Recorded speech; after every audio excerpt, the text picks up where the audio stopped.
Hey, how you doing? This is John, and welcome to John's Long Box. Today I'm looking at Creepy. This is number 5. This is October, number 5. I forget what year it is. We'll find out when we open it up. But Creepy was a magazine that came out in the 60s and 70s, and it was a horror magazine. And I totally skipped it. I had an odd issue every once in a while, but I skipped it. I wasn't into horror as a kid. I'm kind of getting into this stuff now because I don't really like Marvel or DC's new stuff. And I still have the urge to read comics, so I've been delving backwards instead of going forwards. And I've been getting creepy. I got a lot from eBay, and now I'm filling in the gaps. So I'm reading them in order. So I just finished issue 5 like a couple of days ago, and I figured I'll showcase this. Now, how can you not love this cover by Frankfurzetta? Frankfurzetta is a legend in not just comic book world, but like heavy metal, just art world, album covers, 70s Vans and everything. I work with the guy. He's one of the big muckety mucks. And I went to the office to talk, and somebody told him that I liked Furzetta. And this guy just sat me down and we talked on company time for 2 hours about Frankfurzetta. It was wonderful. So now I got a buddy in the administration department of my company. So Frankfurzetta, what can I say about him? He was a Brooklyn-born artist. Everybody knows him, whether or not you realize it or not. He did that famous Conan painting. He pretty much cemented the way Conan looks. They used it for the Arnold Schwarzenegger movie, and just a legendary artist. He started out in comics, then he did paperback books. He did it all. All right, so that's Frankfurzetta, and this is Creepy Magazine by Warren. All right, so let's open it up. I'm rambling already. So they usually do this, set you up with like what monsters or everything that they're going to be talking about. Creepy's Lonesome Lore. Who's that? That's Uncle Creepy. Uncle Creepy is like the horror host. If you've seen like Creepshow, all of these horror magazines and Vampirella and everything, they always have like a host, a personality that is the narrator of all the comics. I could kind of do without that, but. Okay, let's look at the edition. Creepy, published bi-monthly by Warren Company, number 5. Price, 35 cents per copy. Subscriptions, $2. Oh, my God. And what do they have? Yep, 1965 was the copyright. When did this actually come out, though? I guess 1965. All right, cool. So this is from 1965. This is older than me. All right, publisher, James Warren. Editor, Archie Goodwin. I've talked about Archie Goodwin a few times. Just a tremendous talent. Just a guy who cares about the medium of comics and comic magazines. When Warren went out of business, Marvel snatched him up, and he was an editor for Marvel. Just all around, everybody says he was a good guy. Cover, Frankfurzetta, already talked about it. Lettering, Ben Oda. Oh, wow, I just mentioned his name before, and I didn't even realize. And now look at this cast of legendary artists: Reed Crandall, Gray Morrow, Jack Davis, Joe Orlando, George Evans, Angelo Torres, Frankfurzetta, Alex Toth, Al Williamson, and Al McWilliams. Oh my God, this is like the Olympics of art guys. And these are the Lonesome Lore, Family Reunion, Untimely Tomb, Sand Doom, The Judge's House, Grave Understaking, and Revenge of the Beast. Okay, so let's get in. I'm going to go quick because this is magazine. It's like double the size. So, Dear Uncle Creepy, we got some letters over here. I don't recognize any of the names. I was just looking at them to save time. Okay, so art by Joe Orlando, script by Archie Goodwin. So Archie Goodwin also does some writing. Family Reunion. Look at the grays. I love that. What is that? Watercolors? I don't know. Is that wash? I don't know. I just love this. Family Reunion. So, what are we doing? We're going back in time. Look at the stories. I find some of the stories are kind of hit and miss, and this is one of them. Like I just read this like 3 or 4 days ago, and I barely even remember what happened. I don't even remember what's going on, but look at this artwork. Oh yeah. Okay, so the father died, and the father has 3 sons. I remember now. It took me a little bit. I'm getting crazy. And they're burying the dad. And 2 of the sons want to stay on the farm. That's their way of life. That's their living. That's what they like to do. This son, the youngest son, he wants to sell the farm and make a bunch of money and get out of there.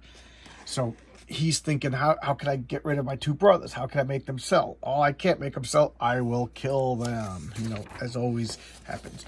So one of the brothers was out, and or the two of the brothers are out, and what is this called? The thresher. He's like, this time they'll pay, and he runs them over with the thresher. And like, I don't know what happened. The brakes went out. It's an accident. So he briefly got arrested, but he set everything up so that it looked like an accident, and he got pardoned. And there's like nothing really even to bury that. They put both shredded remains in one coffin. It's kind of gruesome. And he's just like, nobody wants to buy this farm right now. You know, let it die down. So you're gonna, you know, work the farm for a year or so. We'll try next year. So he's like, because I bought it. It took a long time, but they bought it. Fisk will be out to sign the papers tonight, and I could kiss this barnyard life goodbye. But you know, look, I know I say this a lot, but please just admire that. Like, it's not a superhero shooting laser beams. It's not like space adventures. It's just a barn, but it looks like a photograph. Oh man, it's just so like photorealistic. I just love it. And so what's going on? You know, guys, you could predict what's happening. This is just like run-of-the-mill story. This wasn't my favorite story. And what's going on? He's hearing noises, bumps in the night, and the two brothers are coming. Dun, dun, dun. And what's so bizarre about it is that they're kind of like attached.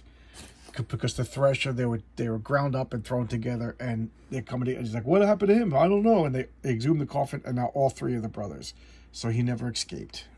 He's staying on the farm forever with his brothers. There's Uncle Creepy just as a farmer. Big deal. This was excellent.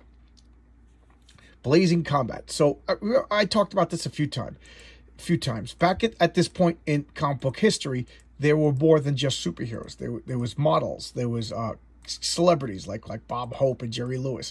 There was westerns, and one of the things, there was a lot of war comics. A lot of somebody asked me for a DC war comic. I just showcased Weird War Tales, something that's difficult for me to say.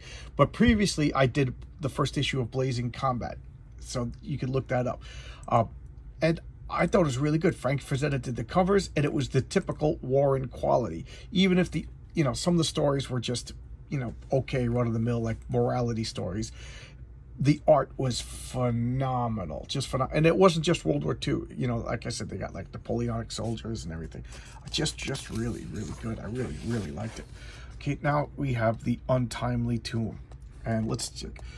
Art by Angelo Torres, script by Archie Goodwin, title by Anne Murphy. I don't know who Anne Murphy is. I love this. The stairs with the darkness, just so cool. Just so cool. And this doctor, okay, this one was kind of cool. This doctor was called in because he pronounced somebody dead. He pronounced this woman dead, but it turns out the woman wasn't dead, and she suffocated in the coffin. So the doctor actually killed her, and the husband is just like, you killed my wife, you killed my wife. I'm going to tell everybody, she wasn't dead. And he's just like, oh no, that's going to ruin my reputation. So the doctor goes, oh, look at this village-scape.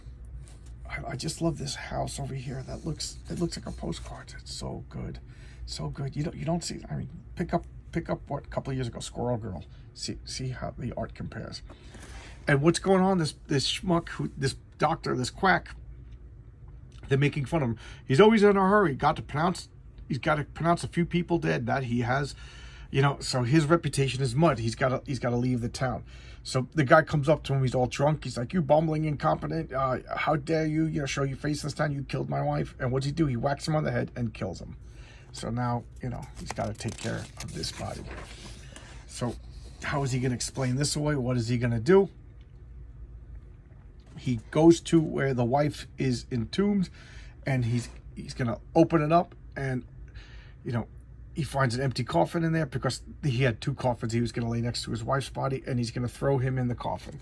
And he drops the lantern, and it's in the darkness. The door slams, and he's locked in. Ta-da! Like I said, no big deal. And here's a Frankfurzetta painting of Uncle Creepy that you could get for, how much was this? Here's my $1 for a lifetime membership and the most ghoulishly gear fan club going, which entitles me to a club pin, membership card, and a full-color portrait of my favorite fiend, Uncle Creepy. I would never hang that up. That would give me nightmares. Sand Doom. And art by Al Williams, script by Archie Goodwin.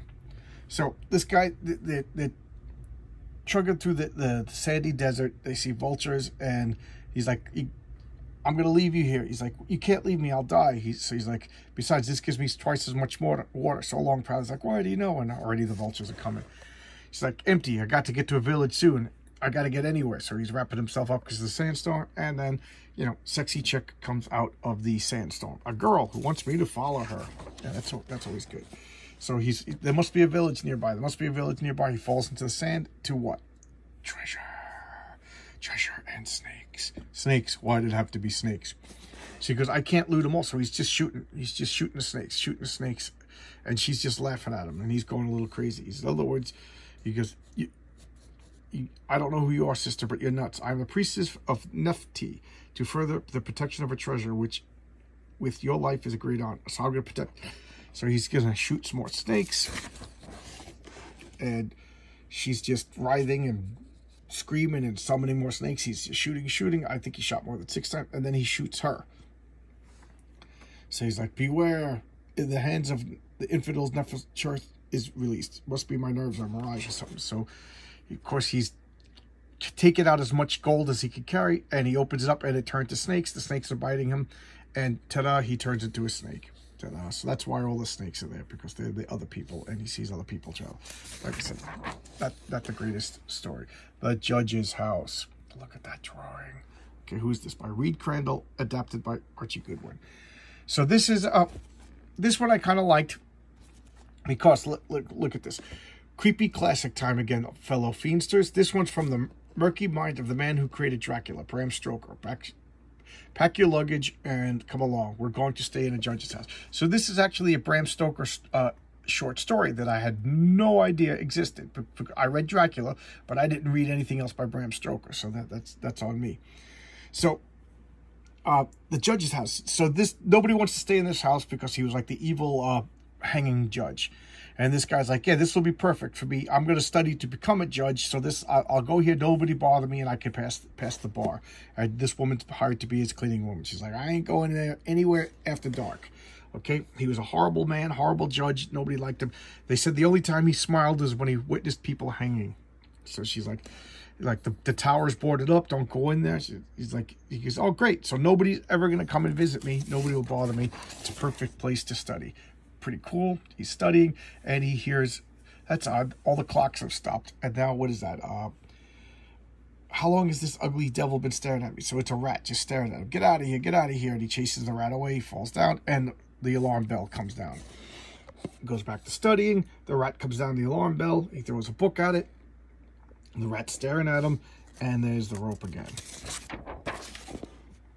So he gets up on a chair, and he sees a portrait of the judge. He goes, his eyes, they're the same baleful stare as the rat. And then knock, knock, knock. Here comes a guy checking on him. He goes, you're overdoing the studying business. He's like, yeah, perhaps the rat's old portraits. And he's like, yeah, why don't you get outside?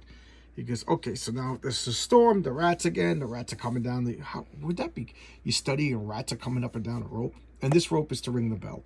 Oh, that's right. This guy told him, if you're having any problems, you ring the bell, we know you don't want to be disturbed, so just ring the bell and we'll come and help you out.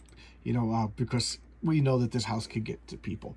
So the rope's out of his way, and now look, there's no judge in the painting. How did that happen? So now rats are all over the place. They're surrounding him, and here's the judge in his chair. He's like, please, please don't. And look at the freaky face, and the bell is ringing. So they're alarmed. They're going to go there. He's hanging. Ta-da! And there's the judge smiling in a portrait. Grave Undertaking. By Alex Toth, script by Archie Goodwin. Alex Toth is a super legend among comic books. Oh my God! What did he did? Space Ghost, right? Space Ghost. Correct me if I'm wrong. So, come on, to merry old England. It's the year 1820. The medical profession is making great strides forward. In fact, we're about to overtake 2 gentlemen involved in a grave undertaking. So, business couldn't be worse. Nothing but bills. It's the competition, Mr. Thwackum. 2 undertaking establishments and already Hardly enough deaths for everyone. So this guy shows up. He goes, gentlemen, I work for the medical school. I have a proposition. He goes, if you get me, we need cadavers. We need freshly, we're paying handsome for any specimens you may provide. Could you provide us cadavers? And he's like, yeah, I'll pay you. And he leaves. So like, okay, well, we're going to go rob the graves. So they're digging out, they're robbing the graves, and what happens? What's this? Monsters, ghouls. So the graveyard caretaker finds him. They smash him with the shovel. He's like, he's dead. What do we do? Throw him on the pile. We'll sell him. So business is booming. They're buying people drinks, and then the people are stumbling, and they're murdering people and selling the bodies to Mr. Thwackum. You know, and here they are going through the town. Everybody's starting to hide. It's getting harder and harder to murder people. And he's like, well, what do we do with these bodies? Why do they even want them? I don't know. You know, oh, they're vampires. Dun, dun, dun. The revenge. Oh, look at this ad. I always thought this face was creepy. Revenge of the Beast. So, it's the stench of death. So, oh, okay. You ghoulish galoots, saddle up and ride with Uncle Creepy in the Wild West here, where men are men, or are they? Let's find out as we watch The Revenge of the Beast. So, you know what? I don't even think I read this story. I think I forgot to finish reading. So, people have been slaughtered. There it is. And look at that face. Oh, my Lord. Creed, it's just the old, like the Indian said. Oh, geez. I forget this whole story. Oh, that's right. Somebody slaughtered. I did read it. Somebody slaughtered everybody, and the Indian said it was the beast.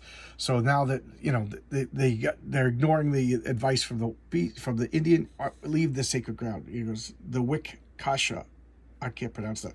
Go while you're still able to. The Kiwi Uktina, the devil beast that walks like a man. Leave it. Oh, you know, and they're like, oh yeah. What are we gonna do? So here it comes. It's basically a werewolf. The werewolf is gonna come and get them. Oh. And I skipped a page. So it's like, you better do as he says, or the werewolf will get you. He's like, that's a crazy old man. It's a man. And they turn around, and there is the old Indian. He's like, I told you to leave. And he turns into the werewolf and kills him. Ta-da! They should have listened to the Indian. Okay, and now what happens is his curse is now lifted, and it's turned into the other guy, because the other guy actually did the killing because he was afraid of the werewolf. And now we have ads. Look at that. You'll go ape over Monster World with the monsters. You know. Oh, Batman. Look at that. Superboy. And this is pretty cool. Movies. You could order these movies like Super 8 or 16 millimeter. Pretty expensive actually. Boris Karloff. I love these old ads. Look at these Hollywood masks. The Wolfman mask, the Hunchback of Notre Dame mask, the Mummy. That would be so cool, these masks. That would scare the crap out of me. Somebody coming, just imagine you go down the basement and this guy just turns around. Oh my God, I'd poop my pants. Mr. Hyde, the Mole People. That's so silly that'd probably kill me with a heart attack. Here's the back cover, Uncle Creepy talking about graveyards and such.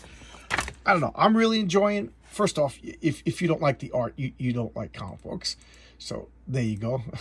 I'm not really meaning that. I'm just being facetious. But these are legendary artists. These are first generation comic book artists. So good, just so much fun if you ask me. What else was I going to say? The Archie Goodwin stories, they're all right. They're basic Twilight Zone morality plays. You know, don't listen to the wise old Indian, and then they pay the consequences.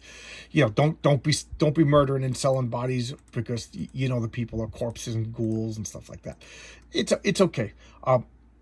I prefer psychological horror. I don't know if you guys are into horror movies. My older brother is a horror movie freak, so I know more about horror movies than the average person, but I'm by no means an expert on horror movies. That's my brother.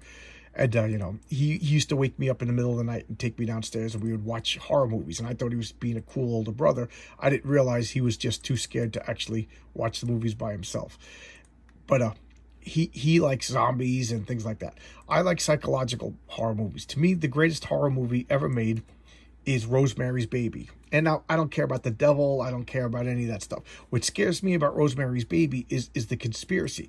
That poor Rosemary is surrounded and cut off by everybody in her family, her husband, all her new people, all the people in the building. They're all in on this grand conspiracy. And that, to me, scares me more than Satan or slashers and things like that. I sat and watched a marathon of 1 to 5 of all the Friday the 13th movies. I was so bored. I was laughing at them, you know. But so I like psychological horrors, you know. Werewolves and stuff like that would be fine if there was like a psychological thriller element to them. All right, now I'm rambling. All right, so I'll see you tomorrow. I'm still looking for a good Alpha Flight comic. I think I know which one I'm going to pick because somebody requested Alpha Flight. So I'll see you tomorrow with another video. All right, bye-bye.